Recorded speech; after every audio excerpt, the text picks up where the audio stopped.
সকল বিধানের উপরে কার বিধান? জোরে বলেন, সকল বিধানের উপরে কার বিধান? এখন সকল বিধানের উপরে নয়, সকল বিধানের নিচে কোরআনের বিধান। এখন ব্রিটেন আমেরিকার আইন আমাদের মাথার উপরে, আর আল্লাহর কোরআনের বিধান এখন আমাদের সবচেয়ে নিচে। লক্ষ লক্ষ মুসলমান জাহান্নামে যাওয়ার প্রতিযোগিতায় লিপ্ত হয়ে রয়েছে। কে কত আগে জাহান্নামে যেতে পারে। রাজনীতি, রাষ্ট্রনীতি, অর্থনীতি, ব্যবসা নীতি, যুদ্ধনীতি, বিচার নীতি সব পরিচালিত হবে আল্লাহর কোরআনের বিধান দিয়ে। মানুষের তৈরি করা কোনো আইন এখানে চলতে পারবে না। Enjoy the Holy Quran.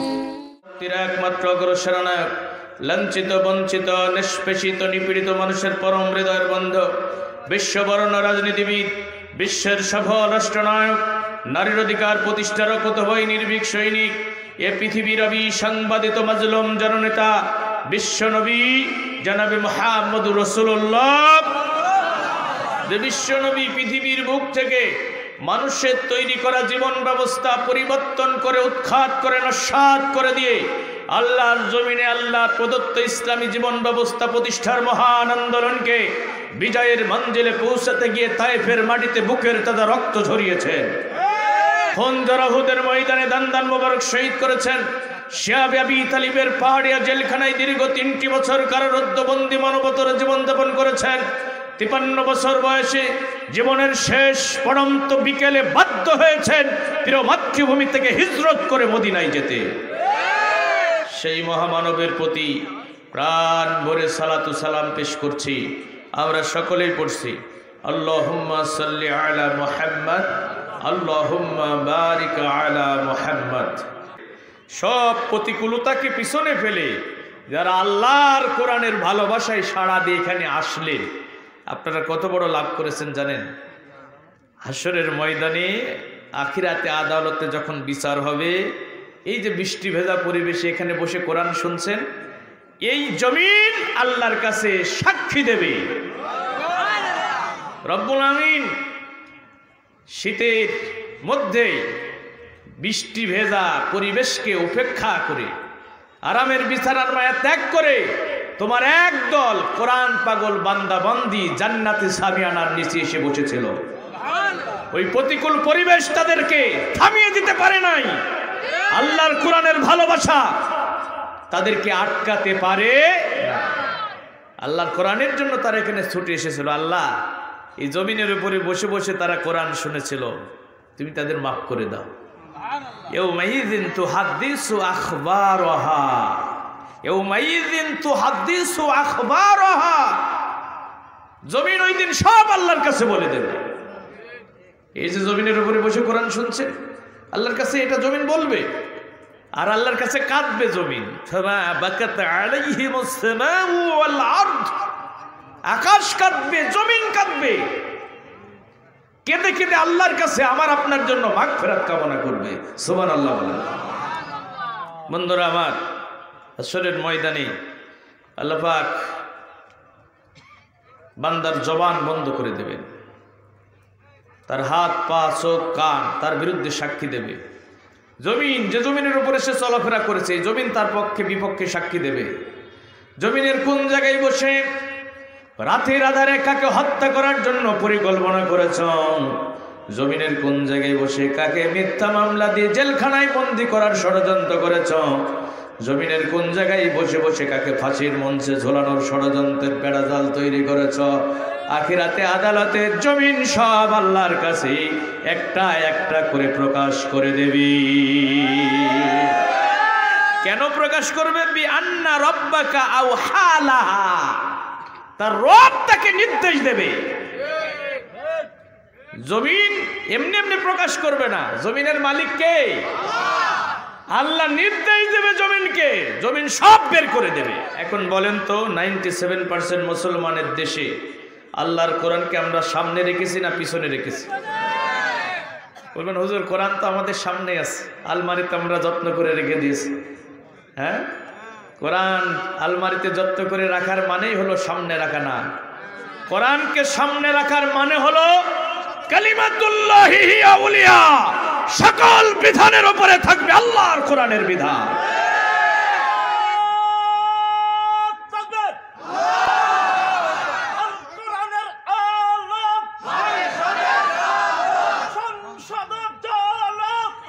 প্রিয় ভাই সব, কোরআনকে সামনে রাখার মানুষ মানে হলো ব্যক্তি জীবন থেকে শুরু করে আন্তর্জাতিক জীবন, রান্নাঘর থেকে শুরু করে Bangabhaban, every sector of life, জীবন চলার প্রতিটা দিক বিভাগ পরিচালিত হবে আল্লাহর কোরআনের বিধান অনুযায়ী।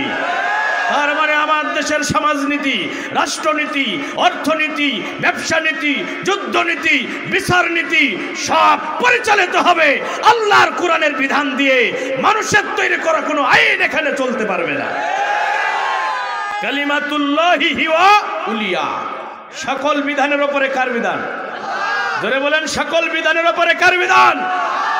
এখন সকল বিধানের উপরে নয়, সকল বিধানের নিচে কোরআনের বিধান। এখন ব্রিটেন আমেরিকার আইন আমাদের মাথার উপরে, আর আল্লাহর কোরআনের বিধান এখন আমাদের সবচেয়ে নিচে। বলবেন কিভাবে? আমি একেবারে সরাসরি মূল আলোচনায় যেতে চাচ্ছি। বলবেন কিভাবে? দেখেন, কোরআনকে আমরা পরিত্যক্ত অবস্থায় রাখছি, মাজুর অবস্থায় রাখছি। এই জন্য লক্ষ লক্ষ মুসলমান বাংলাদেশে আমি দেখেছি, লক্ষ লক্ষ মুসলমান জাহান্নামের দ্বার টানতে দাঁড়িয়ে রয়েছে। লক্ষ লক্ষ মুসলমান জাহান্নামে যাওয়ার প্রতিযোগিতায় লিপ্ত হয়ে রয়েছে, কে কত আগে জাহান্নামে যেতে পারে। প্রিয় ভাই সব, আল্লাহ বলছেন, কুল হাল নুনাব্বিউকুম বিল আখসারিনা আমালা। হে রাসূল, আমি কি আপনাকে বলবো কোন আমলকারীরা সবচেয়ে বেশি ক্ষতিগ্রস্ত হবে? আল্লাযীনা দাল্লা সাইয়ুহুম ফিল হায়াতিদ দুনিয়া, যাদের সমস্ত আমল দুনিয়াতে ব্যর্থ হয়েছে, অথচ তারা মনে করে যে না, তারা ভালো কাজই করতেছে। আমার দেশের লক্ষ লক্ষ মুসলমান জাহান্নামের দ্বার প্রান্তে দাঁড়িয়ে আছে, জাহান্নামের দিকে তারা তীব্র গতিতে ছুটে চলেছে। কারণ কি জানেন? একটু বিবেকের কাছে আমি প্রশ্ন ছুড়ে দিলাম। 40 বছর বয়সে, বিশ্বনবীর বয়স যখন 40, গারে হেরায় জিবরিল আমিনের মাধ্যমে বিশ্বনবীর উপরে ওহী আসলো, তিনি নবিয়ত প্রাপ্ত হলেন।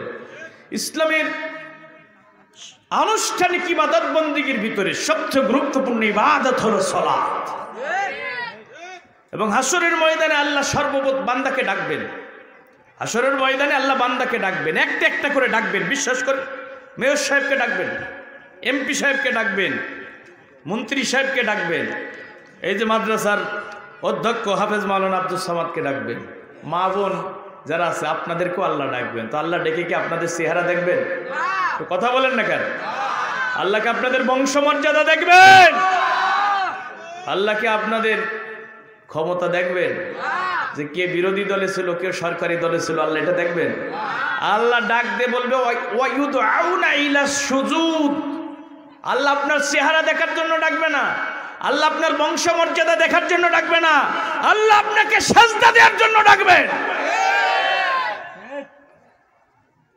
তো দুনিয়াতে যারা এই মাথাটা দিয়ে আল্লাহরে সেজদা দেয় না, শত চেষ্টা করে ওই দিন তারা সেজদা দিতে পারবে। সালাত, আল্লাহ রাসূল মরণের পূর্বে, উফাতের পূর্বে শেষ কথা বলেছেন, সালাত সালাত সালাত। ও আমার উম্মতেরা, আমি মুহাম্মদ তোমাদের মাঝ থেকে বিদায় নিয়ে চলে গেলাম, তোমরা যেন সালাত ছেড়ে দিও না। সালাত এত বড় গুরুত্বপূর্ণ ইবাদত, বাইনাল আবদি বাইনাল কুফরি ওয়া তারাকুস সালাত। মুসলমান এবং কাফিরদের মধ্যে পার্থক্য হলো সালাত। মুসলমান সালাত আদায় করে, কাফের সালাত আদায় করে না।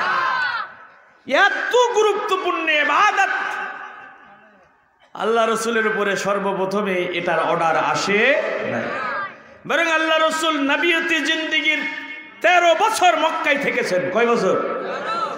13 বছর মক্কায় থাকলেন। নবিয়তি জিন্দেগীর 12তম বছরে, তার মানে আল্লাহ রসুলের 52তম বছরে রসুল মেরাজে গেলেন। মেরাজ থেকে ফেরার সময় সালাতের বিধান আসলো। রমজান মাসের রোজা ইসলামের এত গুরুত্বপূর্ণ ইবাদত। মান সামা রমাদান ঈমানান ইহতিসাবান গুফিরা লাহু মা তাকদ্দামা মিন যামবি। ঈমান এবং ইহতিসাবের সাথে যারা মাহে রমাদানের সিয়াম সাধনা করবে, আল্লাহ পাক রব্বুল আমিন তাদের জীবনের সব গুনাহ মাফ করে দেবেন। এত গুরুত্বপূর্ণ ইবাদত। সালাতের পরে সিয়াম, এই সিয়ামের বিধান রসুলের মাক্কি জীবনে আসেই নাই। রসুল্লাহ 53 বছর বয়সে হিজরত করে মদিনায় গেছেন। মদিনায় যাওয়ার পরে আরো 2 বছর কাটালেন। দ্বিতীয় হিজরিতে রমজানের রোজার বিধান আসলো। কথাগুলো ভালো করে বুঝবেন। এরপরে পদ্মার বিধান, পদ্মা পালন করা ফরজ না নফল? পদ্মার বিধান মক্কায় আসেই নাই। রসুল্লাহ মদিনায় হিজরত করার পরে পদ্মার বিধান এসেছে।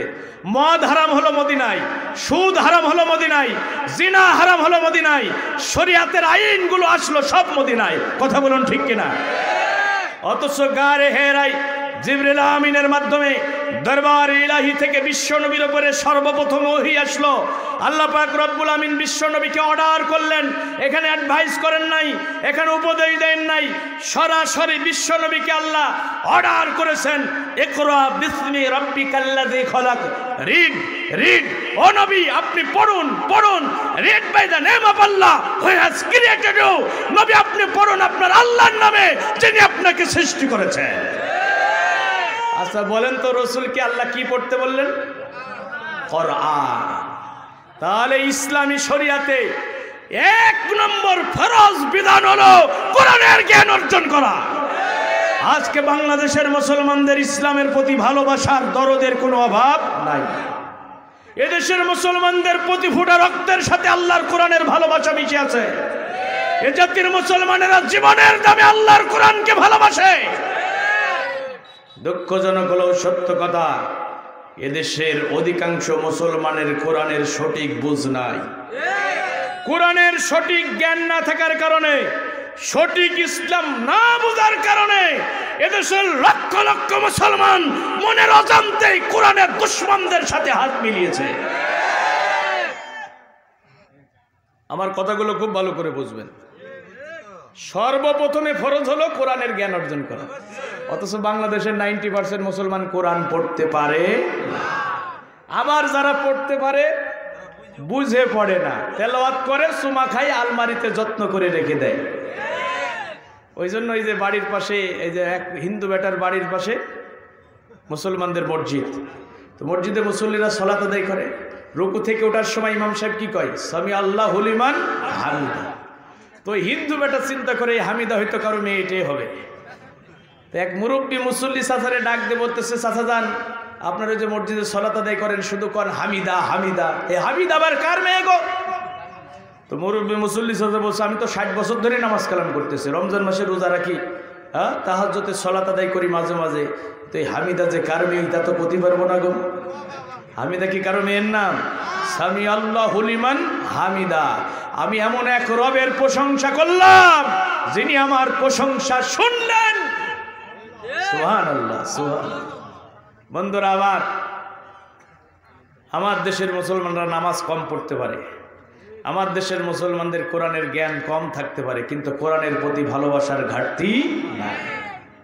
একজন মদখোর মাতাল যিনি মদের বোতল হাতে নিয়ে বাড়ি যাচ্ছেন, তার সেন্স যদি ঠিক থাকে আর তার সামনে যদি কোরআন অবমাননা করে কেউ কথা বলে, আমার মনে হয় ওই মাতালও এটা সহ্য করবে না।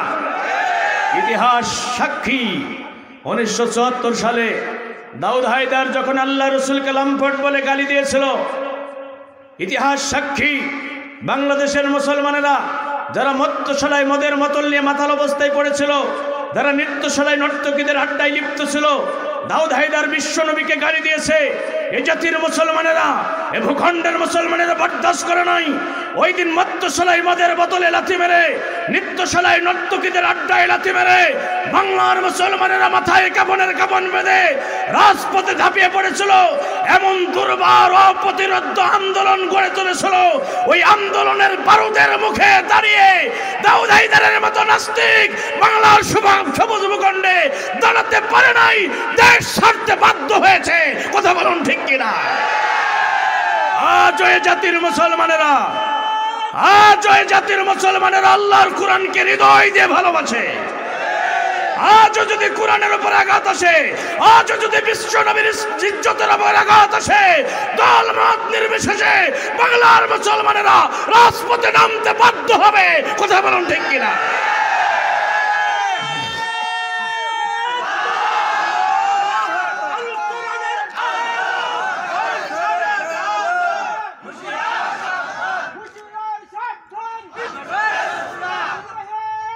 প্রিয় ভাই সব, আমি বলতেছিলাম কোরআনের প্রতি ভালোবাসা আছে, কিন্তু কোরআনের জ্ঞান নাই। বছরের পর বছর চলে যায়, মাসের পর মাস চলে যায়, কোরআন পড়া হয় না, কোরআনের দর্শের অনুষ্ঠানে বসা হয়। যার কারণে অবস্থা কি হয়েছে দেখেন, কেউ যদি কোরআন না পড়ে, এদিকে দেখেন, কেউ যদি কোরআন না পড়ে, কোরআন না বোঝে, কোরআনের মজলিসে যদি না বসে, কোরআনের আলোচনা অনুষ্ঠানে যদি না যায়, তার অবস্থা কি হবে দেখেন। وَمَنْ يَعْشُ عَنْ ذِكْرِ الرَّحْمَنِ نُقَيِّضْ لَهُ شَيْطَانًا فَهُوَ لَهُ قَرِينٌ। রব্বুল আমিন বলেন, যারা আমার এই কোরআন থেকে মুখ ফিরিয়ে নিবি, কোরআন যারা পড়বে না, কোরআন যারা বুঝবে না, কোরআনের আলোচনা অনুষ্ঠানে যারা বসবে না, আল্লাহর কোরআন কি সকল বিধানের উপরে বিজয়ী করার জন্য জানমালের কোরবানি করে যারা আন্দোলন করবে না, রব্বুল আমিন বলেন, কোরআন থেকে যারা মুখ ফিরিয়ে নিবি, আমি আল্লাহ পাক রব্বুল আমিন নিজে তাদের পিছনে একটা শয়তান নিয়োজিত করে দেব। আচ্ছা ভাই সব বলেন তো, শয়তান আমাদের বন্ধু না শত্রু? সবচেয়ে বড় দুশ্মন হলো মুমিনের জন্য শয়তান। এখন শয়তান যদি কারো বন্ধু হয়, শয়তান তাকে জান্নাতে নিয়ে যাবে নাকি জাহান্নামে নিয়ে যাবে? আল্লাহ এটাই বলছেন, ওয়াইন্নাহুম ইয়াসুদ্দুনাহুম আনিস সাবিলি ওয়া ইয়াহসাবুনা আন্নাহুম মুহতাদুন। শয়তান থেকে জাহান্নামের দিকে নিয়ে যাবে, জাহান্নামের দ্বার প্রান্তে দাঁড় করিয়ে দেবে। ওই বান্দা জাহান্নামের দ্বার প্রান্তে দাঁড়িয়ে থাকবে, কিন্তু কোরআনের জ্ঞান না থাকার কারণে ওটা বুঝতে পারবে না। আমি চিন্তা করে দেখলাম জাতির মুসলমানদের এই দুরবস্থার কারণে।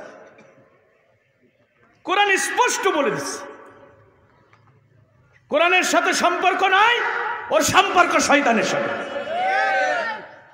আর শয়তান কখনোই চাইবে না যে আপনি জান্নাতি হন, আপনি আল্লাহর পথে চলেন, ইমানের পথে চলেন, এটা শয়তান কখনো চাইবে। শয়তান তো আল্লাহর নামে কসম করে এসেছে, فَبِمَا أَغْوَيْتَنِي لَأَقْعُدَنَّ لَهُمْ صِرَاطَكَ الْمُسْتَقِيمَ। রব্বুল আমিন, আমি তোমার নামে কসম করে বলছি, এটা শয়তানের বক্তব্য। শয়তান বলছে, আল্লাহ আমি তোমার নামে কসম করে বলছি যে বনি আদমের জন্য আমি তোমার জান্নাত থেকে বিতাড়িত হলাম, যে বনি আদমের জন্য আমি অভিশপ্ত হলাম, আল্লাহ তোমার নামে কসম করে বলছি আমি ওই রাস্তার বাঁকে বাঁকে বসে থাকব, যে রাস্তা কোরআনের রাস্তা, যে রাস্তা হেদায়েতের রাস্তা, যে রাস্তা জান্নাতের রাস্তা, ওই রাস্তার বাঁকে বাঁকে মোড়ে মোড়ে আমি ইবলিস বসে থাকব। তোমার বনি আদমকে কুমন্ত্রণা দিই, আমি শয়তান কখনো জান্নাতে যেতে দেব না। কোরআন কোরআন কোরআন। ও বন্ধু তুমি শোনো, কোরআনুল কারিমে আল্লাহ পাক রব্বুল আমিন স্পষ্ট বলে দিয়েছেন, قل بفضل الله وبرحمته فبذلك فليفرحوا هو خير مما يجمعون। আরে ভাই, অন্ততপক্ষে আর কিছু না হোক, প্রতিটা হরফে হরফে 10 থেকে 700 নেকি আমলনামায় চলে যাবে। ওয়াহাফাতুহুমুল মালায়েকা, ওয়াহাফাতুহুমুল মালায়েকা। এই মাহফিলের চতুর্পাশে লক্ষ লক্ষ রহমতের ফেরেশতা আল্লাহ নাজিল করে দিয়েছে। গাশিয়াতুহুমুর রাহমা, বৃষ্টি হচ্ছে না, রহমতের বাড়ি দ্বারা আমার আপনার মাথার উপরে আল্লাহর পক্ষ থেকে বৃষ্টির মতো বর্ষণ হতে থাকবে।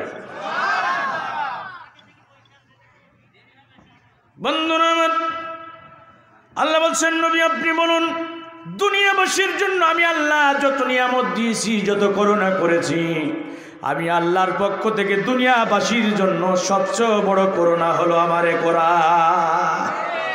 কোরআন যারা তোমরা পেয়েছো, শোনাও, কোটি কোটি টাকার মালিক হতে পারো নাই, অর্থাভিজাত্যের পাহাড় রচনা করতে পারো নাই, দুনিয়াতে মন্ত্রীর চেয়ার পাও নাই, এমপির চেয়ার পাও নাই। শোনো বান্দা, কোরআনের ওপরে জীবন সাজিয়েছ, দুনিয়ার সবচেয়ে দামি সম্পদ তুমি পেয়েছ। কে বলছেন? ওয়া খায়রুম মিম্মা ইয়াজমাউন। দুনিয়ার মানুষেরা যা জমা করেছে, যারা কোরআন পেয়েছে তার চেয়ে তারা দামি সম্পদ পেয়েছে। কথা আমার না আল্লাহ? কোরআনের মাহফিল দুনিয়ার সবচেয়ে দামি মাহফিল। এই মাহফিলে যারা বৃষ্টি ভেজা পরিবেশে এসেছেন তারা দুনিয়ার সবচেয়ে ভালো কাজে এসেছেন। এ সৌভাগ্য সবার হয় না, এ সৌভাগ্য সবার হয় না। আমি মাঝে মাঝে বলি না, যার জন্য হৃদয় কাঁদে ধার করি হলেও ভাত রাঁধে, আর যার জন্য কাঁদে না বাড়িতে চাউল থাকতেও বাবা রাঁধে না। তো যারা আল্লাহ রসুলের ধার ধারে না, বৃষ্টি না হলেও তারা কোরআনের মাহফিলে আসবে না। আর বৃষ্টির মধ্যে যারা এসেছে তারা যে কোরআনের প্রতি অত্যাধিক ভালোবাসা তাদের অন্তরে আছে, এটাই তার প্রমাণ বহন করে। কথা বলুন ঠিক কিনা? আমার বিশ্বাস এই বৃষ্টির মধ্যে যারা কোরআনের মাহফিলে এসেছে কোরআন শোনার জন্য, কোরআনের জন্য যদি জীবনের ফুটা ফুটা রক্ত ঢেলে দেওয়ার প্রয়োজন হয়, আর যদি ডাক আসে, এই মানুষগুলো ওই কোনো ময়দানে মাথা উঁচু করে দাঁড়িয়ে থাকবে। বন্ধুরা আবার তাহলে আমি যে কথা বলতেছিলাম, কোরআন থেকে মুখ ফিরিয়ে নেওয়ার কারণে শয়তান ওদের বন্ধু হয়েছে। শয়তান যাদের বন্ধু, কখনো শয়তান তাদেরকে জান্নাতের পথে আসতে দেবে না। শয়তান বন্ধু তাদেরকে জাহান্নামের দিকে নিয়ে যাবে। কোরআন থেকে মুখ ফিরিয়ে নেবেন, কি হবে অবস্থা শুনুন। কুরআনুল কারীমে আল্লাহ বলছেন, ওয়াকালার রাসূলু ইয়া রাব্বি ইন্না কওমি ইত্তাখাযু হাযাল কুরআনা মাহজুরা। আর জোরে বলুন আল্লাহু আকবার। ওয়াকালার রাসূল, ওই দিন রাসূল বলবেন, ইয়া রাব্বি, হে আমার রব, ইন্না কওমি ইত্তাখাযু হাযাল কুরআনা মাহজুরা। আমার মরণের পরে আমার উম্মতেরা আমার কোরআনকে পরিত্যক্ত অবস্থায় রেখেছিল। কোরআন পরিত্যক্ত, কোরআন পিছনে, ব্রিটেন আমেরিকার বিধান এখন আমাদের সামনে। কোরআন পরিত্যক্ত, কোরআনকে যারা পরিত্যক্ত রাখবে, মেহেরপুরের আল্লাহর বান্দারা শোনো, কোরআনকে যারা পিছনে রাখবে, কোরআন মামলা করবে। বিশ্ব নবীও আল্লাহর আদালতে নিজে বাদী হয়ে মামলা করবে।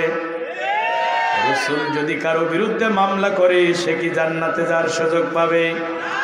হাসরের ময়দানে, আখিরাতে, আদালতে বিচারক হবেন আমার আল্লাহ। বিচারক কে? জোরে বলেন, বিচারক কে?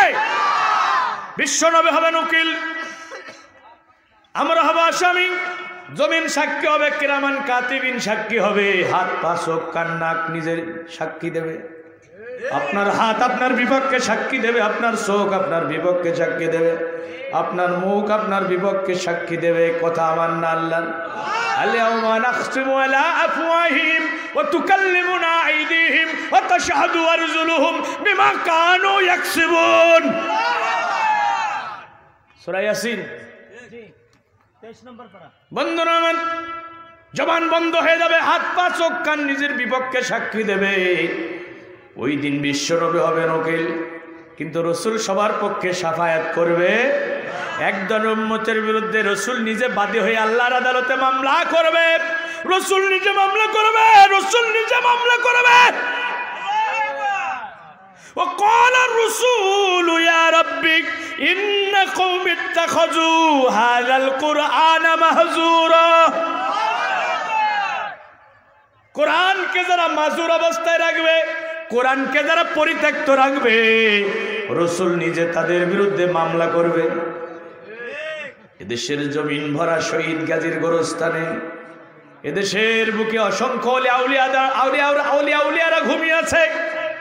এই ভূখণ্ডে শাহজালাল আমিন রহমতুল্লাহ আলাইহি ঘুমিয়ে আছে। খান জাহানের পদচারণা হয়েছে ভূখণ্ডে। এই ভূখণ্ডের মানুষ মসজিদের মিনার থেকে আজানের ধ্বনি শুনে ঘুমাতে যায়। এ ভূখণ্ডের মানুষের ঘুম ভাঙে মসজিদের মিনার থেকে আজানের সুরে সুরে। কথা বলুন ঠিক কিনা? ওলিয়া উলিয়াদের পদচারণায় মুখরিত, শহীদ গাদের গোরস্থানে ভরা এই বাংলার সবুজ ভূখণ্ডে আল্লাহর কোরআন এখন 100% পরিত্যক্ত অবস্থায় রয়েছে। বলবেন কিভাবে? কিভাবে আমি বলবো? একে সংক্ষিপ্ত আকারে বলে দিই। আচ্ছা বলেন তো, কোরআনে মদ হারাম না হালাল? ধরে বলেন, ধরে বলেন, কোরআনে মদ হালাল না হারাম? ব্রিটেন আমেরিকার আইনে হালাল না হারাম? হালাল। তাদের আইনে মদের লাইসেন্স আছে, কিন্তু কোরআনের আইনে কি মদের লাইসেন্স আছে? কোরআন বলল মদ হারাম হারাম। ইয়া আইয়ুহাল্লাযীনা আমানু ইন্নামাল খামরু ওয়াল মাইসিরু ওয়াল আনসাবু ওয়াল আজলাম রিজসুম মিন আমালিশ শাইতান। ও ঈমানদারেরা, তোমাদের জন্য মদ, জুয়া, লটারি, মূর্তি হারাম করা হলো। রিজসুম মিন আমালিশ শাইতান, এটা শয়তানের অপবিত্র কাজ। কে বলছেন? মদ এটা শয়তানের কাজ। জুয়া, লটারি, মূর্তি এগুলো শয়তানের কাজ। কোন মুমিনের এগুলোর সাথে সম্পর্ক থাকতে পারে? কোন রাসূলের উম্মতের এগুলোর সাথে সম্পর্ক থাকতে পারে? এখন বলেন, মদের লাইসেন্স আছে না নাই? জুয়ার আসর আছে না নাই? লটারি আছে না নাই? মূর্তি রাস্তার মোড়ে মোড়ে আছে না নাই? হিন্দুদের মন্দিরে মূর্তি থাকবে, হিন্দুদের মন্দিরে মূর্তি থাকবে, তারা সেখানে সকাল সন্ধ্যা উপাসনা করবে। আমার দেশের পুলিশ বাহিনী সিকিউরিটি দেবে, কিন্তু রাস্তার মোড়ে মোড়ে মূর্তি বানানোর পারমিশন তোমাকে কে দিয়েছে? কত ভালো করে বুঝবেন। মূর্তি হালাল, হালাল না হারাম? জোরে বলেন। ইন্না শিরকা লা যুলমুন আযীম, এটা সবচেয়ে বড় জুলুম। আল্লাহ আমার আপনার জীবনের সব অপরাধ ক্ষমা করে দিতে পারে।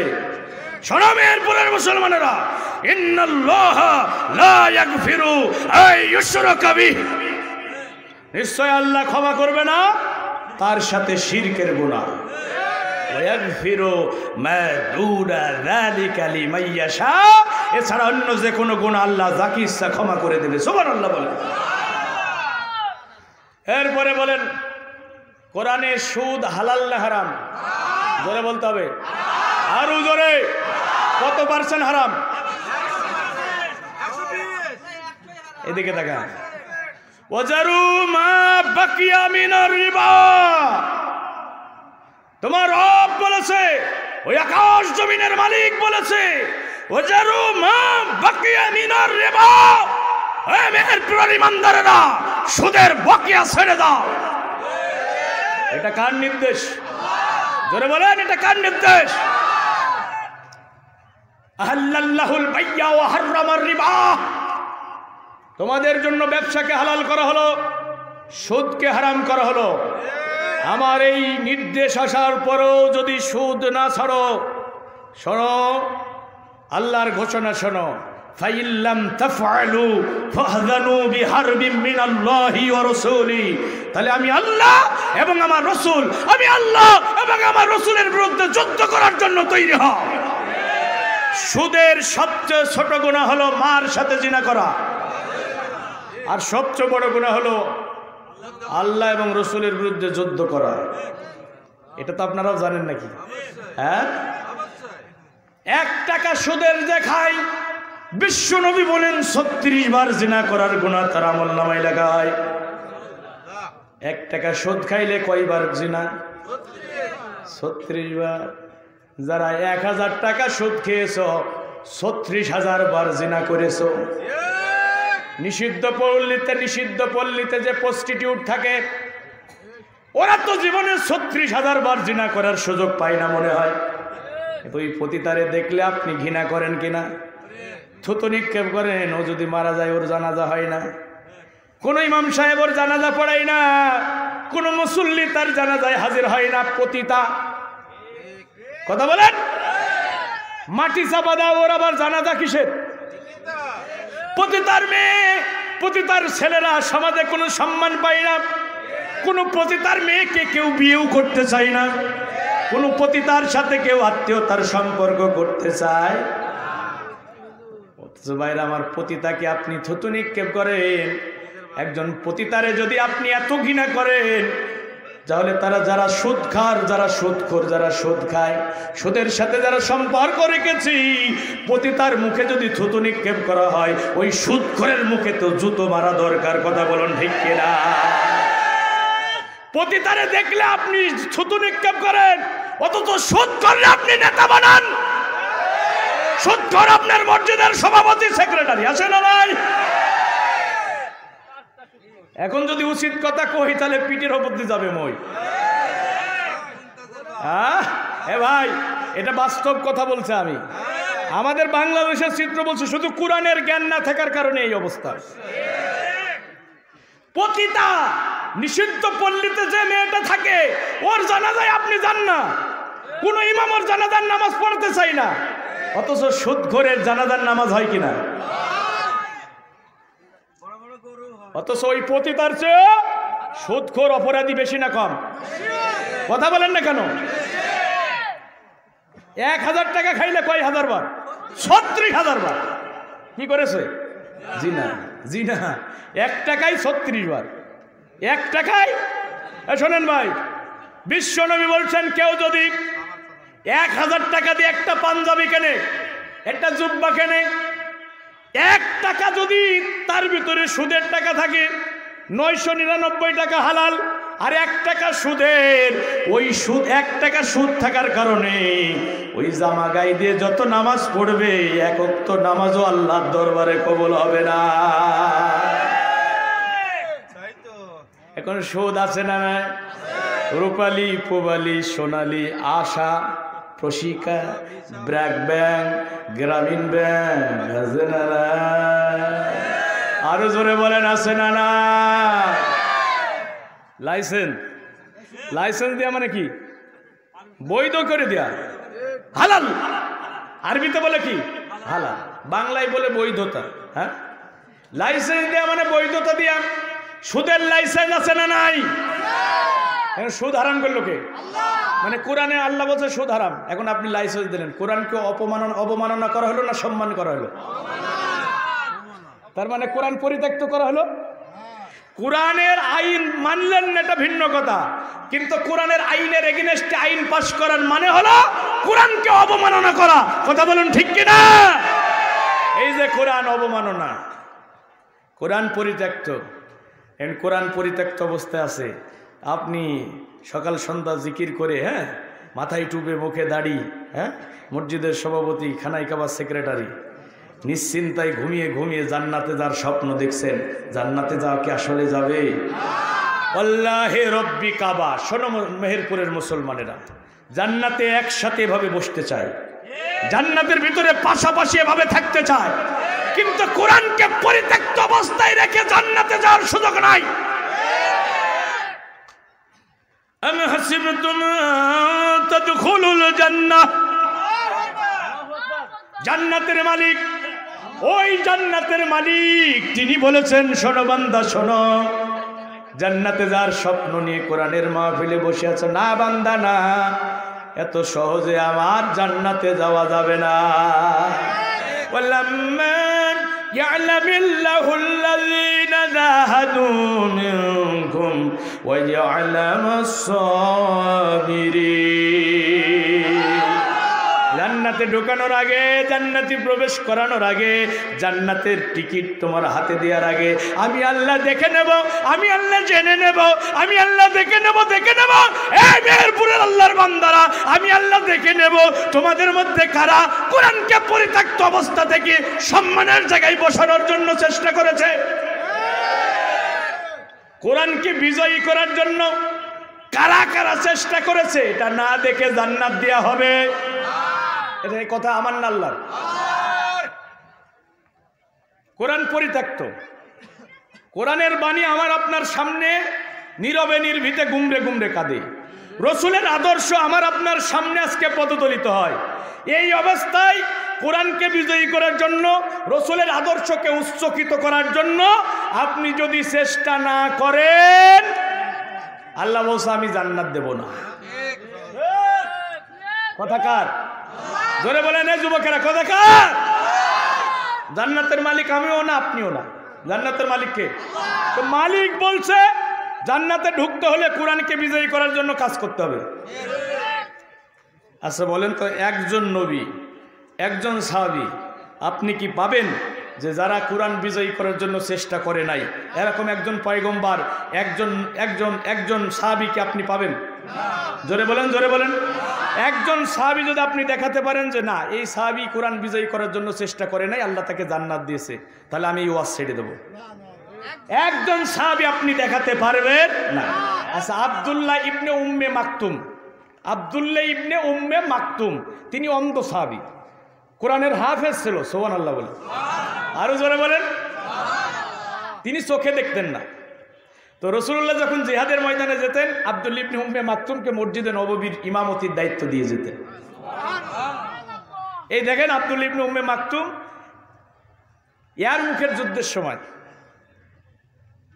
হযরত ওমরের কাছে গেলেন, খলিফাতুল মুসলিমিন, আমিরুল মুমিনিন, রাসূলুল্লাহ জিহাদের ময়দানে যেত, আমাকে মসজিদে নববীর ইমামতির দায়িত্ব দিয়ে যেত, কিন্তু আমার মন মানে না, সাহাবীরা সব আল্লাহর দ্বীনের জন্য জিহাদ করে জান্নাতে সর্বোচ্চ মর্যাদা পাবে, আর আমি আব্দুল্লাহ ইবনে উম্মে মাকতুম জিহাদ বিমুখ থাকব। আপনার কাছে অনুরোধ, আপনি আমাকে এই জিহাদে যাওয়ার পারমিশন দেন। কি ঈমান, কি ঈমানের বারুদ! হযরত ওমর বলছে, আব্দুল্লাহ ইবনে মাকতুম তুমি তো অন্ধ মানুষ, আল্লাহ তো তোমারে ছাড় দিয়েছে, তোমার তো ওজোর আছে, যুদ্ধের ময়দানে তুমি তো চোখেই দেখো না, কি জিহাদ করবে? কই খলিফা, আমার হাতে কালেমার পতাকা দেবে, আমার চোখের, আমার হৃদয়ের স্পন্দন যতক্ষণ থাকবে, আমার জীবন স্পন্দন যতক্ষণ থাকবে, কথা দিলাম কালেমার পতাকা আমি মাটিতে পড়তে দেব না। আল্লাহু আকবার। আল্লাহ রাসূলের সাহাবী আব্দুল্লাহ ইবনে উম্মে মাকতুম, অন্ধ সাহাবী, হযরত ওমর পিড়াপিড়ি করার কারণে তাকে অনুমতি দিলেন, হে সাহাবীরা, আজকে কালেমার পতাকা আব্দুল্লাহ ইবনে উম্মে মাকতুমের হাতে থাকবে। কালেমার পতাকা হাতে নিয়ে সামনে সম্মুখ সমরে দাঁড়িয়ে আছেন আল্লাহর কোরআনের জিন্দা দিল, মর্দ মুজাহিদ, সিংহ পুরুষ। দুনিয়ার কোন পিছুটান তার অন্তরে নাই, আল্লাহর ভালোবাসা তার অন্তরে, আল্লাহর জান্নাতে যাওয়ার জন্য তার হৃদয় উদ্বেলিত। কিসের পরোয়া? 3 দিন রক্তক্ষয়ী জিহাদ হলো রোমানদের বিরুদ্ধে, 3 দিন পরে মুসলমানদের বিজয় হলো, সুবহানাল্লাহ।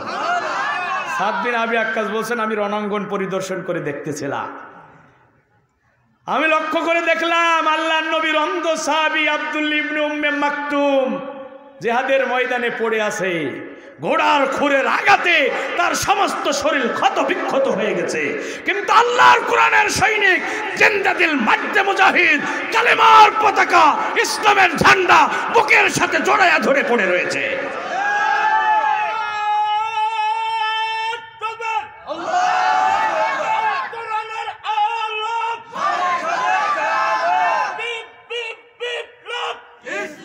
ভাই সব শোনেন, আল্লাহ রসুল নিজে বাদী হয়ে আল্লাহর আদালতে মামলা করবে।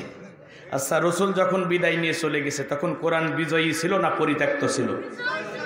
কোরআনকে বিজয়ী রেখেই রসুল পৃথিবী থেকে বিদায় নিয়েছেন। সেই বিজয় কি এমনি এমনি হয়েছে? এই কোরআনকে বিজয়ী করতে গিয়ে তোমার রসুলের মাতৃভূমিতে জায়গা হয় না। 53 বছর বয়স, জীবনের শেষ পর্যন্ত বিকেলে ওরা রসুলকে মাতৃভূমিতে থাকতে দেয় না। রসুলের মতো ভালো মানুষ পৃথিবী থেকে আর একটা পাওয়া যাবে? মেহেরপুরের মুসলমানের কথা বলতে হবে, আল্লাহ রসুলকে জীবনে কখনো মিথ্যা কথা বলেছে, ওয়াদা খেলাপ করেছে, অন্যায় ভাবে কারো হক নষ্ট করেছে?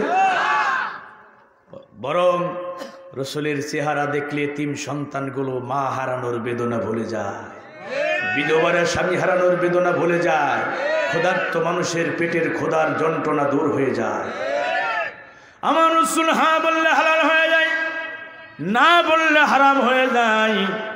আম্মা জান আয়েশাতুল হুমায়রাকে জিজ্ঞাসা করা হলো, উম্মাহাতুল মুমিনিন, আপনি রসুলের দিনের বেলারও সঙ্গী, রাতের বেলারও সঙ্গী, আপনি রসুলের দিনও জানেন, রাতও জানেন, আপনি আমাদেরকে রসুলের চরিত্রের ব্যাপারে একটু বলেন। উম্মাহাতুল মুমিনিন হযরত আয়েশাতুল হুমায়রা বলেন, ও নবী সাহাবীরা, তোমরা কি কোরআন পড়ো নাই? তোমরা কি কোরআন পড়ো নাই? আমার রাসূলের চরিত্র হলো কোরআন। কিয়ামত পর্যন্ত গবেষণা করে করে পৃথিবীর মানুষগুলো যেমন কোরআনের ভিতরে একটা ভুল ধরতে পারবে না, এই দুনিয়ার মানুষেরা, দুনিয়ার বৈজ্ঞানিক দার্শনিক বুদ্ধিজীবীরা কিয়ামত পর্যন্ত গবেষণা করে করে আল্লাহ রসুলের চরিত্রের ভিতরে একটা ভুল তারা বের করতে পারবে না। একটু জোরে বলা যাবে কি সুবহানাল্লাহ। এই নবী করে জেলখানায় বন্দী করেছে, মাতৃভূমিতে থাকতে দেয় নাই, এই নবীকে ওরা জেলখানায় বন্দী করেছে। শিয়াবে আবি তালিবে 3 বছর বিশ্ব নবী করা বন্দী করে রেখেছে। ও বন্ধু, আমি বলি, এই দুনিয়ার জেলখানায় যত বড় চোর ডাকাত সন্ত্রাসী বন্দী হোক না কেন, তার খাবার তো বন্ধ করা হয় না। সকালবেলা রুটি, 1 চিমটে গুড়, দুপুরবেলা ভাত, সন্ধ্যা হওয়ার আগে ভাত আছে না? না। জেলখানার খাবার অত্যন্ত নিম্নমানের, আপনার ভালো লাগে না। আপনার স্বজনেরা যদি আপনার জন্য টাকা পাঠায়, ওই জেলখানার ভিতরে ক্যান্টিন আছে, ভালো ভালো খাবার কিনে খাওয়া যায়। রাজার হালে থাকা যায় জেলখানায়, যদি পকেটে টাকা থাকে। আপনার পা মেসেজ করে দেবে, হাত পা মেসেজ করে দেবে, মাথা মেসেজ করে দেবে। যদি পকেটে টাকা থাকে, লাইনে দাঁড়িয়ে ভাত ধরা লাগবে না, সময় মতো আপনার সামনে ভাত চলে আসবে। কথা বলেন। বিশ্বনবী বিশাল আকাশ, বিস্তীর্ণ জমিন, গ্রহ নক্ষত্র, তারকারাজি, আল্লাহ পাক রব্বুল আমিন যে নবীর নামে উৎসর্গ করেছেন, যিনি হা বললে হালাল হয়ে যায়, না বললে হারাম হয়ে যায়, ওই নবী আরবিকে ওরা শিয়াবে আবি তালিবে বন্দী করেছে, অর্থনৈতিক সম্পর্ক ছিন্ন করেছে। খোদার যন্ত্রণা সহ্য করতে না পেরে তাওহীদের নিশান বর্দান, আল্লাহর কোরআনের আন্দোলনের সেনাপতি বিশ্বনবী আর তার সাহাবীরা গাছের লতা পাতা সিবাইয়া সিবাইয়া খেয়েছে, মরা পশুর চামড়া পর্যন্ত তারা সিদ্ধ করে খেয়েছে। ও বন্ধু, সিরাতে সরওয়ারে আলম সিরাত ইবনে হিশাম, মানবতার বন্ধু মুহাম্মদুর রাসূলুল্লাহ সাল্লাল্লাহু আলাইহি সাল্লাম, এই দুনিয়াতে যত সিরাত গ্রন্থ আছে, সব সিরাত গ্রন্থ আপনি খুলে দেখুন, প্রত্যেকটা সিরাত গ্রন্থের ভিতরে এই ঘটনা আছে না নাই? আল্লাহর নবীর মহিলা সাহাবীরা, আল্লাহর নবীর মহিলা সাহাবীরা আল্লাহর নবীর কাছে এসে বলেছে, ইয়া রাসূলুল্লাহ, হাবিবাল্লাহ, আমরা তো প্রাপ্ত বয়স্ক মানুষ, ক্ষুধার যন্ত্রণা সহ্য করে থাকতে পারি, খাবার খেতে না পারি, আমাদের স্তনের দুধগুলো শুকিয়ে গেছে, আমাদের বাচ্চাগুলো মৃত্যুর মুখোমুখি। ও আল্লাহর নবী, আমাদের এই বাচ্চাদেরকে একটু বাঁচানোর রাস্তা বলে দিন। নবীজি বলেছেন, ওই যে বাবলা গাছের লতা পাতা দেখা যায়, ওইগুলো চিবাইয়া চিবাইয়া রস তৈরি করে তোমাদের বাচ্চাদের মুখে দাও। বাবলা গাছের কাঁটাযুক্ত পাতা, বাবলা গাছের কাঁটাযুক্ত পাতা চিবাতে গিয়ে সাহাবীদের ঠোঁটে কাঁটা বিদ্ধ হয়েছে, জিহ্বায় কাঁটা বিদ্ধ হয়েছে। আল্লাহর নবীর সাহাবীদের আর্তনাদে শিয়াবে আবি তালিবের আকাশ বাতাস প্রকম্পিত হয়েছে। শুধু তাই নয় বন্ধু, কোরআনকে বিজয়ী করতে গিয়ে বিশ্ব নবীর তায়েফে রক্ত ঝরল, বুকের তপ্ত লহু ঝরল। কথা বলেন। উহুদের দাঁত ভাঙলো, মাথা ফাটলো। 1 নয় 2 নয় 70 জন সাহাবী জীবন দিল। আমির হামজার কলিজা কুরবানি হলো। মক্কার এমন কোন রাজপথ পাওয়া যাবে না যেখানে হাবশী গোলাম বেলালের রক্ত ঝরে নাই। সুমাইয়াকে ওরা ধরেছে, রসুলের আন্দোলনের মহিলা কর্মী, গরিব মানুষ। সুমাইয়া শুধু ঈমান এনেছে, তাওহীদের বিশ্বাস স্থাপন করেছে, রসুলের তাওহীদি আন্দোলনের কর্মী হয়েছে, তারে ধরেছে। নির্যাতনের পর নির্যাতন করে যখন ঈমানের পথ থেকে দূরে সরাতে পারে নাই, লজ্জা স্থানের উপরে বল্লভের আঘাত করে হযরতে সুমাইয়াকে জীবনের মতো ওরা শহীদ করে দিয়েছে। হযরতে সুমাইয়ার স্বামী ইয়াসারকে ওরা ধরেছে, গরিব মানুষ, অপরাধ শুধু এতটুকু, আল্লাহর উপরে ঈমান এনেছে, রসুলের উপরে ঈমান এনেছে, আল্লাহর জমিনে আল্লাহ দ্বীনকে বিজয়ী করার স্বপ্ন দেখেছে। ইয়াসার করে ধরেছি, একটা উটের উপরে একটা উটের সাথে একটা পা বেঁধেছে, আর একটা উটের সাথে আর একটা পা বেঁধেছে, 2টা উট ওরা 2 দিকে চালিয়ে দিয়েছে। ওরে বাস যেমন দ্বিখণ্ডিত হয়ে যায়, তাওহীদের আন্দোলনের কর্মী হযরতে ইয়াসার জীবন্ত দ্বিখণ্ডিত হয়ে গেছে। রসুলের মাথা ফাটা দাঁত ভাঙা, রসুলের মাথা ফাটা দাঁত ভাঙা। আমার রসুল, আমার রসুল যার হাতের ইশারায় আকাশের চন্দ্র দ্বিখণ্ডিত হয়ে যায়, ওই রসুলের মাথা ফাটা দাঁত ভাঙা। তার আপন চাচা আমির হামজা বক্ষ চিরিচি হিন্দা আবু সুফিয়ানের স্ত্রী কলিজা বের করে চিবিয়ে চিবিয়ে নৃত্য করেছে। হাত কেটেছে, পা কেটেছে, নাক কেটেছে, সমস্ত অঙ্গ প্রত্যঙ্গগুলো কেটে কেটে টোকরা টোকরা করা হয়েছে। রসুলের মন খারাপ, আল্লাহ রসুলের মন খারাপ, নিজের মাথা ফাটা দাঁত ভাঙা, ৭০ জন ভাই হারানোর বেদনা, এর একদিকে কাফিরদের সমালোচনা।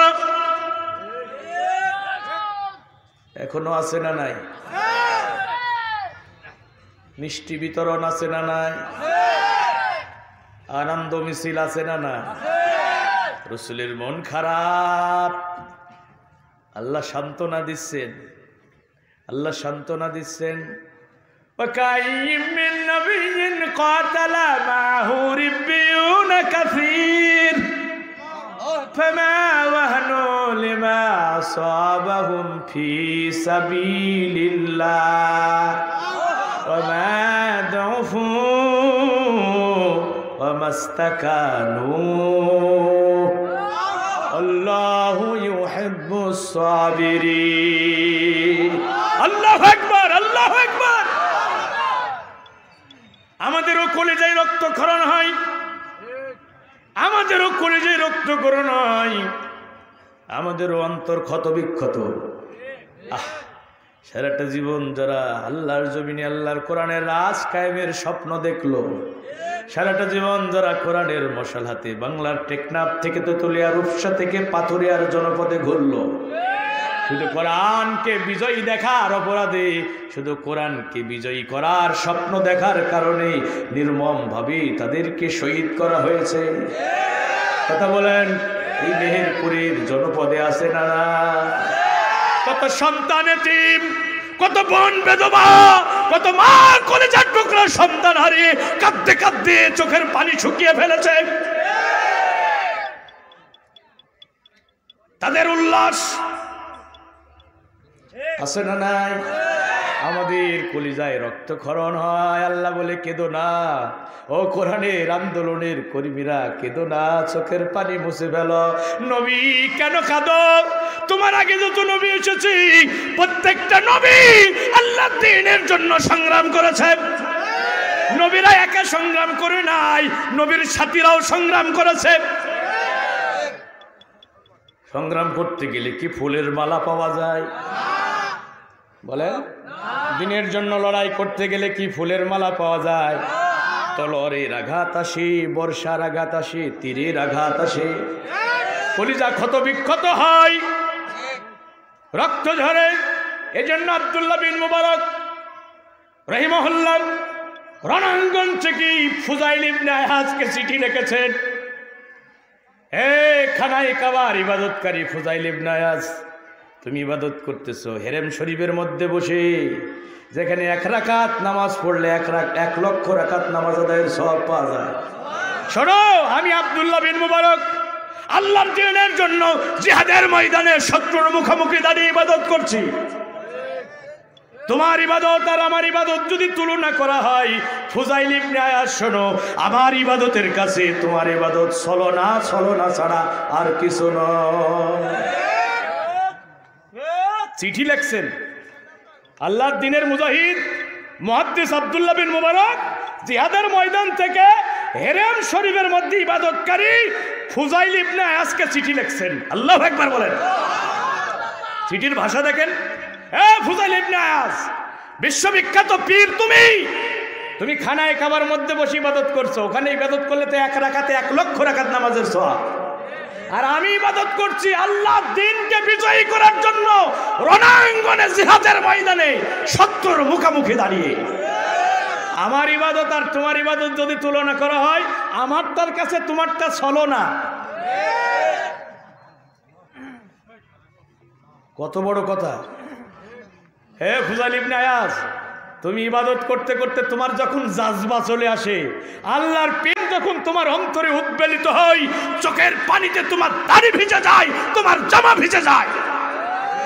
আর শোনো ফুজাইল ইবনে আয়াজ, আমি ইবাদত করতে করতে জিহাদের ময়দানে যখন আমার জাজবা চলে আসে, আমি আব্দুল্লাহ বিন মুবারক আল্লাহর দ্বীনের মুজাহিদ, 70 তলোয়ারের আঘাতে আমার মাথা ফেটে যায়, আমার গর্দান কেটে যায়, তলোয়ারের আঘাতে আমার শরীর থেকে ফিনকি দিয়ে রক্ত ধরে, ওই রক্তের ফোয়ারায় আমার দাড়ি ভিজে যায়, আমার জামা ভিজে যায়।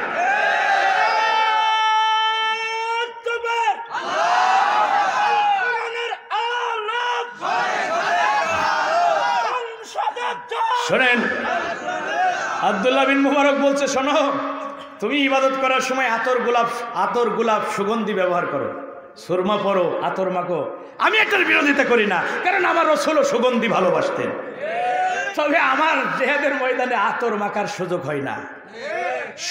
ঘোড়ার খুরের আঘাতে ধুলা ওড়ে, বালি ওড়ে, আর ওইটা আমার নাকে যায়, কানে যায়, চোখে যায়, ওইটাই আমার খুশবু হিসাবে ব্যবহার হয়। চিঠির ভাষা দেখছেন? ফুজাইল ইবনে আয়াজ, তোমার ঘোড়াগুলো হাড়ি ডিব্বা কাতা বালিশ টানতে টানতে ক্লান্ত হয়ে যায়। কত হাদিয়া তৌফা তুমি পাও, তোমার লক্ষ লক্ষ মুরিদ আছে, কথা বলেন। আর আমার ঘোড়া সকালবেলা ওঠে জিহাদের ময়দানে শত্রুর মোকাবেলা করতে করতে আমার ঘোড়া ক্লান্ত হয়ে যায়। ফুজাইল ইবনে আয়াজ, তুমি যখন মারা যাবা, তোমার জানাজায় লক্ষ লক্ষ মানুষের সমাগম হবে, কারণ তুমি জগৎ বিখ্যাত পীর, তোমার জানাজায় লক্ষ লক্ষ মানুষের সমাগম হবে। আর আমি আল্লাহর দ্বীনের মুজাহিদ আব্দুল্লাহ বিন মুবারক, আমার মৃত্যু কোথায় হবে আমি জানি না, আমার স্বজনেরা আমার লাশটা পাবে কিনা তাও কোনো গ্যারান্টি না। হয়তো রাতের আধারে গোপনে আমার লাশ দাফন হয়ে যাবে, অথবা আমার লাশ খুঁজেই পাওয়া যাবে না, কথা বলেন। শোনো, তোমার ইবাদতে মুক্তির গ্যারান্টি নাই, কিন্তু আমারটাই গ্যারান্টি আছে, আমারটাই গ্যারান্টি আছে। আমার শরীরের এক ফোঁটা রক্ত জমিনে পড়ার আগেই আমার রব আমাকে ক্ষমা করে দেবে, আর আমি আসরের ময়দানে রক্ত মাখা শরীর নিয়ে দাঁড়াবো। আমি আল্লাহর দ্বীনের জন্য লড়াই করছি, শত্রুর তলোয়ারের আঘাতে আমার শরীর ক্ষতবিক্ষত হবে, এই ক্ষতবিক্ষত শরীর নিয়েই আমার রব আমাকে হাসরের ময়দানে দাঁড় করাবে।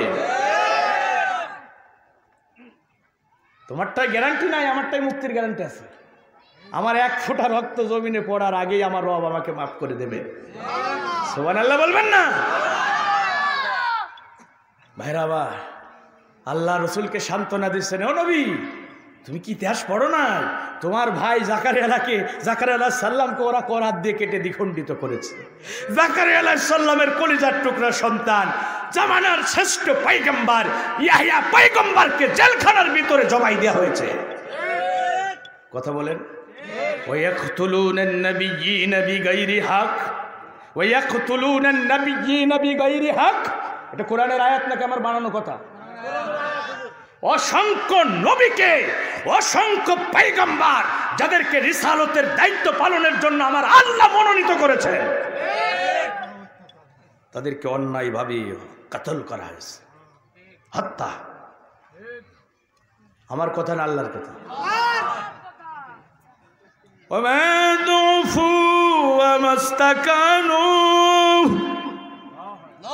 ওই নবীরা মন খারাপ করে নাই, ভেঙেও পড়ে নাই।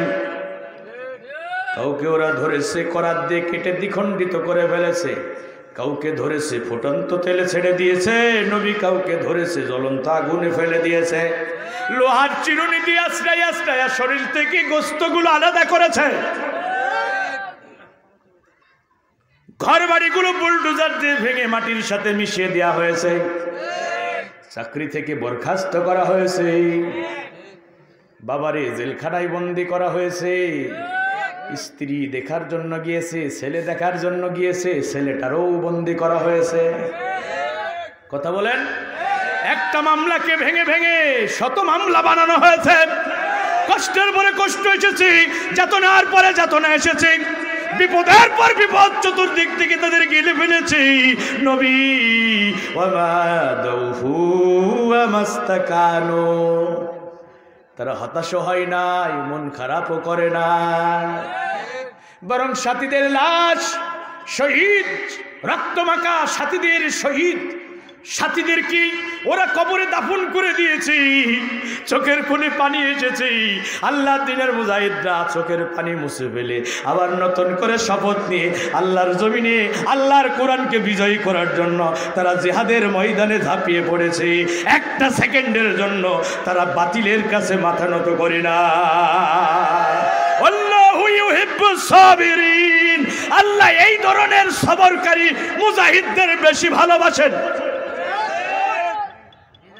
কথাকার এই দুনিয়ার মানুষ তোমাকে ঘৃণা করতে পারে, দুনিয়ার মানুষ তোমাকে জঙ্গি বলতে পারে, দুনিয়ার মানুষ তোমাকে সন্ত্রাসী আখ্যায়িত করতে পারে, কিন্তু আল্লাহ বলছে তুমি আমার ভালোবাসার বান্দা। আল্লাহ বলছে আমি তোমাকে ভালোবাসবো, আমি আল্লাহ তোমাকে ভালোবাসবো। আল্লাহ যদি ভালোবাসে আমাদের আর কোনো দুঃখ থাকতে পারে? জোরে বলেন না কেন? আল্লাহ যদি কাউকে ভালোবাসে তার আর কোনো দুঃখ থাকতে পারে না। বন্ধুরা আমার, তাহলে কোরআন বিজয়ী থাকবে না পরিত্যক্ত থাকবে? কালিমাতুল্লাহি হিয়া উলিয়া, সকল বিধানের উপরে কার বিধান? জোরে বলেন, সকল বিধানের উপরে কার বিধান? আমাদের স্পষ্ট বক্তব্য। আমি এখানে দাঁড়িয়ে বলছি, আমি হাসান আল মামুন সহ আমার বিশ্বাস এখানে যারা আছেন একজনও প্রধানমন্ত্রী হওয়ার স্বপ্ন দেখে না।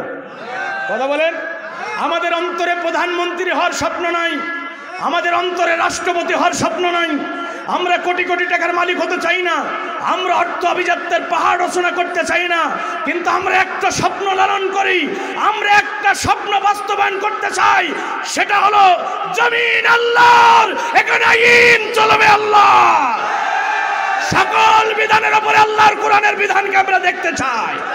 কারা কারা চান হাত তুলে আল্লাহকে দেখান।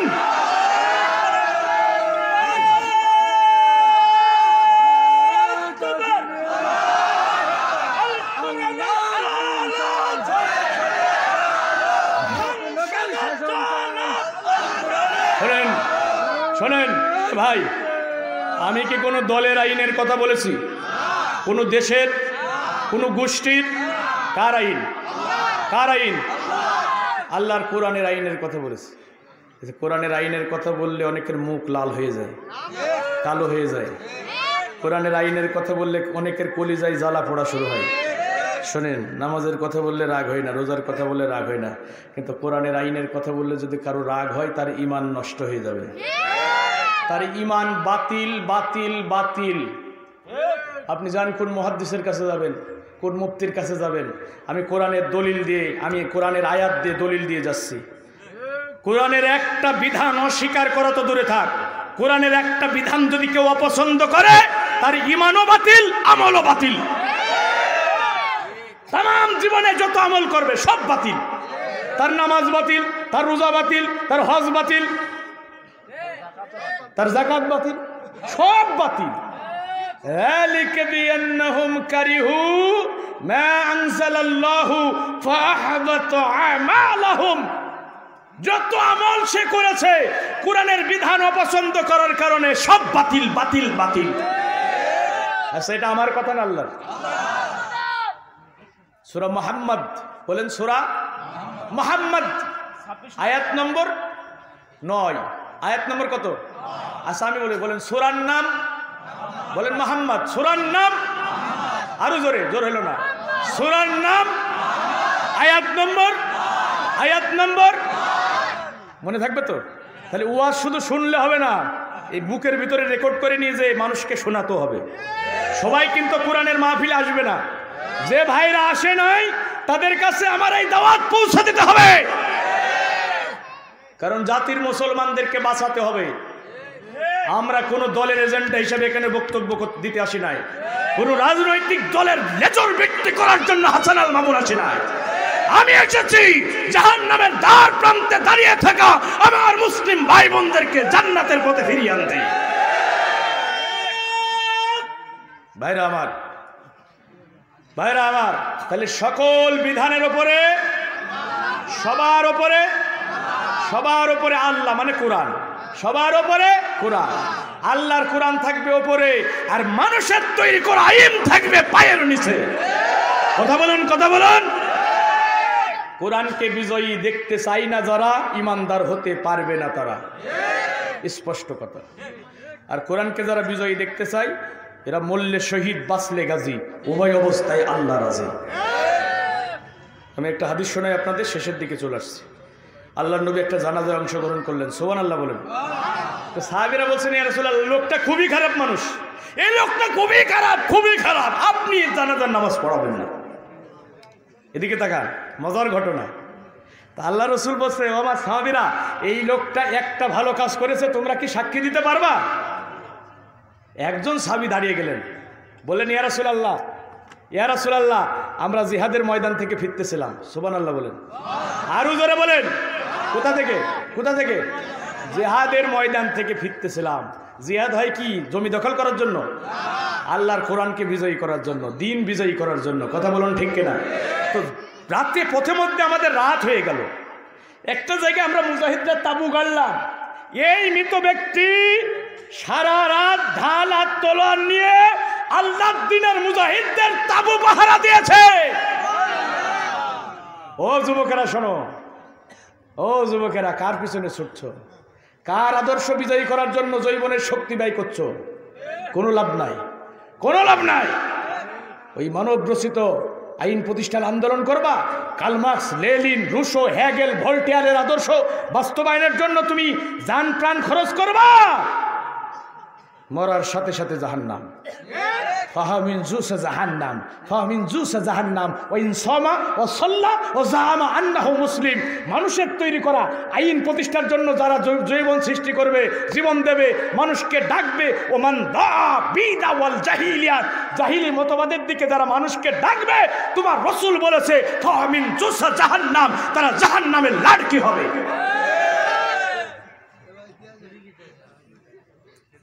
চলে গেছে ভাই, শোনেন, আসলে অবস্থা এত বেগতিক আর মিষ্টি সুরে বলে হচ্ছে না। আমি সবটুকু আবেগ দিয়ে বলছি, শোনেন। ও যুবকেরা শোনো, রসুল বললেন আমি জানাজার নামাজ পড়বো। সুবহানাল্লাহ বলবেন না? সাহাবীরা বলছে খুব খারাপ। সাহাবীরা কি বলছে? খুব খারাপ, এর জানাজার নামাজ পড়াহেন না। রসুল বললেন একটা ভালো আমলের গ্যারান্টি দিতে পারবা? একজন সাহাবী বলল সারা রাত ঢাল আর তলোয়ার নিয়ে মুজাহিদদের তাবু পাহারা দিয়েছে। রসুল বললেন জানাজার নামাজ পড়ব। তিনি জানাজার নামাজ পড়লেন, মৃত ব্যক্তিকে কবরে দাফন করে দিলেন। আঙ্গুলি সংকেত করছেন কবরে শায়িত ব্যক্তির জন্য। রসুল, সে কবরে শায়িত ব্যক্তি, তোমার সাথীরা না বলছে তুমি খুবই খারাপ মানুষ, তুমি জাহান্নামী? আর আমি বিশ্ব নবী সাক্ষী দিচ্ছি, আমি নবী আর আমি সাক্ষী দিচ্ছি, তুমি নিখাত আল্লাহর জান্নাতি। একটা রাত ঢাল আর তলোয়ার নিয়ে মুজাহিদদের তাবু পাহারা দিয়েছে। সুবহানাল্লাহ বলবেন না?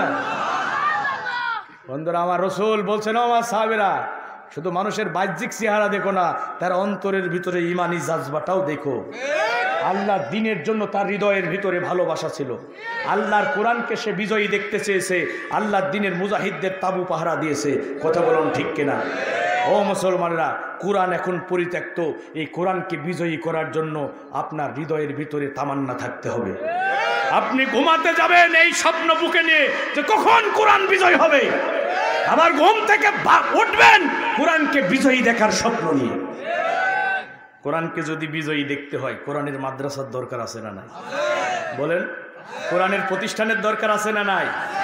আলহামদুলিল্লাহ, আলহামদুলিল্লাহ, কোরআনের প্রতিষ্ঠান থেকে কোনো মদখোর বের হবে না। আরে কথা বলেন না কেন? কোরআনের প্রতিষ্ঠান থেকে কোনো ফেন্সিডল খোর বের হবে না, কোনো বাবা খোর বের হবে না। কোরআনের মাদ্রাসা থেকে যারা বের হবে তারা কোরআন বুকে নিয়েই ময়দানে ঝাঁপিয়ে পড়বে। তারা কোরআনের ফেরিওয়ালা হবে। তারা কোরআন পড়বে, নিজে পড়বে, আমল করবে এবং মানুষের কাছে দাওয়াত পৌঁছে দেবে। এখানে মহিলা মেয়েরা পড়ে, যে ছোট ছোট বাচ্চা মেয়েরা। একটা জাতিকে যদি ইসলামের দিকে আনতে হয় তাহলে মেয়েদেরকে ইসলাম শেখাতে হবে। যে মা সন্তান বুকে নিয়ে কোরআন পড়বে, নামাজ পড়বে, আল্লাহর নামে তাসবিহ, তাহমিদ, তাকবীর, তাকলিল পাঠ করবে, ওই সন্তান পৃথিবীতে আসার পরে কোরআনের পাগল হবে।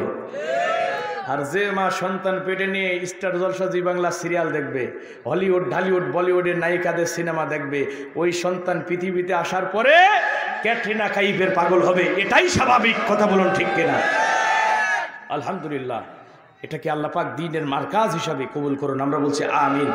ভাইরা আমার, একান্ত করে আপনজনেরা আমার, আমি আপনাদেরকে বলবো আপনি যদি জাহান্নামে আপনি যদি জান্নাতে যেতে চান, তাহলে আপনার সন্তানগুলোকে কোরআন শেখাতে হবে, দিন শেখাতে হবে। যদি না শিখান, ওই সন্তান যদি জাহান্নামে যায়, এমনি এমনি জাহান্নামে যাবে না, আপনার বুকের ওপরে পাড়া দিয়ে তারপরে জাহান্নামে যাবে। কথা বলুন ঠিক কিনা? এই জন্য এই কোরআনের প্রতিষ্ঠান এখানে চালু থাক, আপনারা চান কিনা? আমাদের সন্তানগুলো কোরআন শিখুক, এটা আপনারা চান কিনা? ছেলেরে ডাক্তার বানান, ইঞ্জিনিয়ার বানান, আমি নিষেধ করছি না, তবে ছেলেরে ইসলামের প্রাথমিক জ্ঞান শিক্ষা দেবেন, মৌলিক জ্ঞান শিক্ষা দেবেন। প্রত্যেকটা ছেলেই যে দ্বীনের ফকিহ হবে, বড় বড় মুফাসসির হবে, প্রত্যেকটা ছেলেই যে জগৎ বিখ্যাত মুহাদ্দিস আল্লামা মুফতি কাজী ইব্রাহিম হবে, প্রত্যেকটা ছেলেই যে আল্লামা দেলোয়ার হোসেন সাঈদী হবে, বিষয়টা এমন নয়। কিন্তু আপনার সন্তান দ্বীনের মৌলিক জ্ঞানটুকু অর্জন করবে, এটা বাধ্যতামূলক। সবাই দ্বীনের ফকিহ হতে পারবে না ভাই। সবাই কি ইমাম আবু হানিফা হবে? সবাই কি ইমাম মালিক হবে? কথা বলেন। সবাই কি আল্লামা আহমদ শফি হবে? কিন্তু দ্বীনের মৌলিক জ্ঞান অর্জন করা এটা ফরজে আইন। বন্ধুরা আমার, ছেলেরে ডাক্তার বানাইছেন, এই ছেলে এত ব্যস্ত। আমি একটা জানাজায় গেলাম, আমি বাস্তব ঘটনা বলছি। আমি একটা জানাজায় গেলাম যশোরে, ডাক্তার ছেলে, চট্টগ্রামে পোস্টিং। মার জানাজায় আসছে, মার তো জীবিত মুখ দেখতেই পারি নাই। মার জানাজায় আসছে, বউ বাচ্চাও সাথে আনতে পারি নাই। কেন আনে নাই? কই ফ্লাইট পাই নাই, টিকিট পাই নাই, এজন্য বউরে আনে নাই, বাচ্চাগুলো আনে নাই, নিজে একা আসছে। এবার ওই ছেলে মারে দাফন করে চলে গেল, আর কোনোদিন কবরের পাশে এসে দাঁড়াতে পারবে গ্যারান্টি আছে? জানাজার নামাজে যে ছেলে বউ বাচ্চারে আনতে পারলো না, ওই ডাক্তার ছেলে সেই তার পেশা নিয়েই ব্যস্ত থাকবে। বাবার কবরের পাশে, মার কবরের পাশে দাঁড়ানোর সুযোগ তার হবে না। একটা ছেলেরে আলেম বানান, কোরআনের হাফেজ বানান, দ্বীনের ফকি বানান। এই ছেলে এই মেয়ে অন্তত তার কিছু না হোক 5 ওয়াক্ত সালাতে আপনার জন্য চোখের পানি ছেড়ে আল্লাহর কাছে কেঁদে কেঁদে দোয়া করবে। আপনার জানাজার নামাজ পড়ানোর জন্য অন্তত কোনো মৌলবি ভাড়া করা লাগবে না।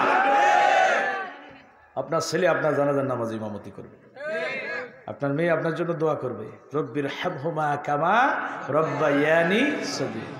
এজন্য আমরা বলি, কোরআন শেখাও ছেলে মেয়েদের, ওহে মুসলমান, জান কবজের সময় তোমার হইবে রে আশা। কোরআন শেখাও ছেলে মেয়েদের, ওহে মুসলমান, জান কবজের সময় তোমার হইবে রে আশা। একটা ছেলে আলেম হলে পড়বে কোরআন মৃত্যুকালে, একটা ছেলে হাফেজ হলে পড়বে কোরআন মৃত্যুকালে। ভেগে যাবে মরদুদ শয়তান, ভেগে যাবে মরদুদ শয়তান, বাজবে রে ঈমান, জান কবজের সময় তোমার হইবে রে আশা। কোরআন শিখাও ছেলে মেয়েদের, ওহে মুসলমান, জান কবজের সময় তোমার হইবে রে আশা। আমার একটা মেয়ে একটা ছেলে, আল্লাহ রব্বি কাবা, কাবার রবের কসম করে বলছি, আমার মেয়ে এবং ছেলে দুইটারেই আমি আলেম বানানোর সিদ্ধান্ত নিয়েছি। এবং আমার মেয়েটার আমি মাদ্রাসায় দিয়ে দিয়েছি, অলরেডি মাদ্রাসায় দিয়ে দিয়েছি। এবং ছেলেটারও আমি আল্লাহর কাছে বলি, আল্লাহ ইসলামের এই দুর্দিনে আমার কলিজার টুকরা সন্তানকে তুমি জগৎ বিখ্যাত আলেম বানায় দিও। আমি মারা যাব, শোনেন, আপনি মারা যাবেন, আপনার সব আমল বন্ধ। ইযা মাতাল ইনসান ইনকাতা আনহু আমালু, মানুষ মারা যাবে, তার সব আমল বন্ধ হয়ে যাবে। ইল্লা মিন সালাসা, 3টা আমল তো জারি থাকবে। কয়টা? একটু জোরে বলেন না কেন? আরে জোর হলো না, কয়টা? 3টা। 1 নম্বর, ইল্লা মিন সাদাকাতিন জারিয়া, সাদকায়ে জারিয়ামূলক কাজ যদি সে করে যায়। এই যে কোরআনের মাদ্রাসা, এটা সাদকায়ে জারিয়ামূলক প্রতিষ্ঠান। এখানে আপনি 500 টাকা দিয়েছেন, এখানে আপনি 1 বস্তা সিমেন্ট দিয়েছেন। এই যে মসজিদ, এখানে আপনি 1 বস্তা সিমেন্ট দিয়েছেন, 500 টাকা দিয়েছেন।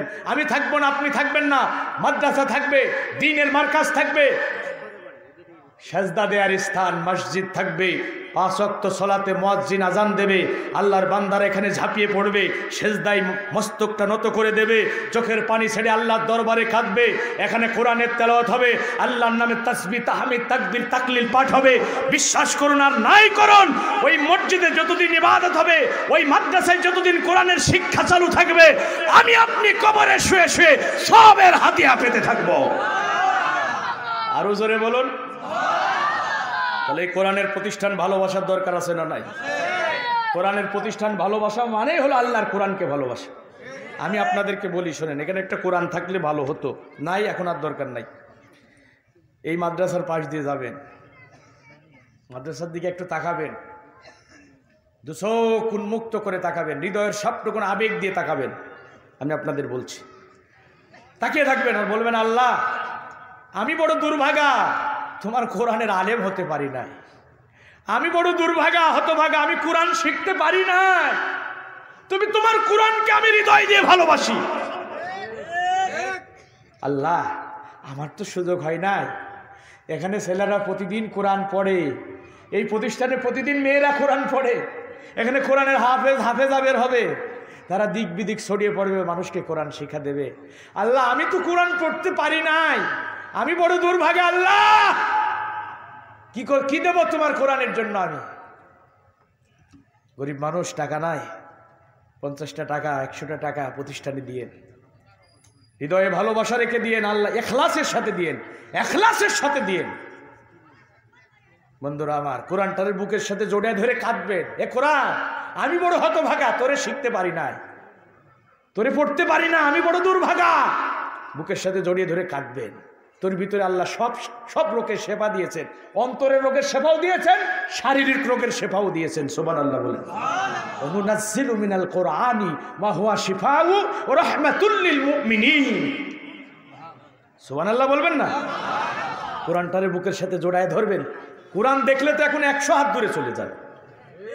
ওযু করবেন, পবিত্রতা অর্জন করবেন, কোরআনটা ধরবেন বুকের সাথে। এ কোরআন, আল্লাহ তোর ভিতরে সব রোগের সেবা দিয়েছেন, অন্তরের রোগের সেবা, শারীরিক রোগের সেবা দিয়েছে আল্লাহ কোরআনের তোর বুকের ভিতরে। আমি তো তোরে বুকে ধারণ করতে পারি না। বুকের সাথে জড়ায় ধরে একটু ভালোবাসা দিয়ে এই কোরআনকে বিজয়ী করার জন্য দিন রাত স্বপ্ন দেখবেন, যতটুকু পারেন সামর্থ্য অনুযায়ী চেষ্টা করবেন। ইনশা আল্লাহ আমাদের মৃত্যু পর্যন্ত কোরআনের সাথে সম্পর্ক রাখার তৌফিক দিন। আমরা বলছি আমিন। ভাই সব, আমি মুসাফির অবস্থায় আছি, আপনাদের সাথে নিয়ে হাত উঠাবো কার কাছে? জোরে বলেন কার কাছে? আমার ভাইজান হাফেজ আব্দুস সামাদ ভাই অনেক আশা নিয়ে বড় আয়োজন করেছিল, তো বৃষ্টি ভেজা পরিবেশের কারণে সমাগম যেমন হওয়ার কথা ছিল সেমন হতে পারেনি। এই আয়োজন করতে গিয়ে ভাইদের অনেক খরচ হয়েছে। 10 জনের 10 কিল, একজনের মুশকিল, 10-এর লাঠি 1-এর বোঝা। আমি আপনাদের অনুরোধ করব, আমরা একসাথে মোনাজাত করে বাড়ি ফিরে যাব। এখানে গুনাহ নিয়ে এসেছি। একজন বালেগা নারী পুরুষ কথা বলতে পারবেন না যে আমার জীবনে কোনো গুনাহ নাই। এই হাফেজ সাহেব থেকে শুরু করে এখানে যারা দাড়ি পাকা মুরব্বী আছেন, আমি হাসান আল মামুন থেকে শুরু করে, কোনো বাপের বেটার হিম্মত নাই এ কথা বলার যে আমার জীবনে কোনো গুনাহ নাই। বরং গুনাহ করতে করতে জীবন শেষ করে ফেলেছি। বান্দা গুনাহ করতে পছন্দ করে, আল্লাহ ক্ষমা করতে ভালোবাসে। আল্লাহ আল্লাহ বল রে বান্দা, আল্লাহ।